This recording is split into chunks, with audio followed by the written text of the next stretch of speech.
C'est quand je commence à avoir des problèmes de santé que je me dis il faut faire quelque chose.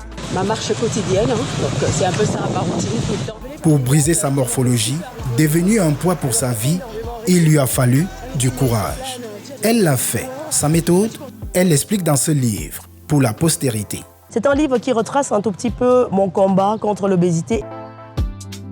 Non, ce n'est pas Calix Beyala. Non, ce n'est pas Léonora Miano. Ce n'est non plus Djaïli Amadou Amal. Mais bien sûr, c'est Soflane Kenyé, ou plutôt Solange Yvonne Flore Nouedjom Kenyé. Voilà mon nom. Soflane est venue un peu plus tard. C'est moi qui décide de faire la contraction de mes 3 prénoms pour faire Soflane. Quand je me lance dans la radio.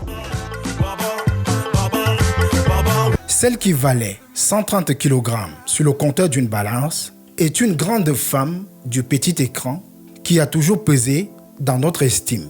Le matin à la radio, elle nous a longtemps vendu l'amour. C'est vrai que les uns et les autres ont dit, mais on parle généralement d'amour la nuit. Pourquoi on parle d'amour la nuit? Il faut parler d'amour dans la journée. Moi, je ne trouve pas que c'était une émission osée, hein, non. C'était tout ce qu'il y a de plus normal. Ensuite, tous les matins à la télé, elle nous a vendu la bonne humeur. Aujourd'hui, elle revient au devant de la scène pour nous vendre le bien-être. Dans ce livre, je vous dis comment on fait pour arriver à 130 kilos. Voici l'histoire d'un poids lourd de l'audiovisuel camerounais, Soflane Kenyé.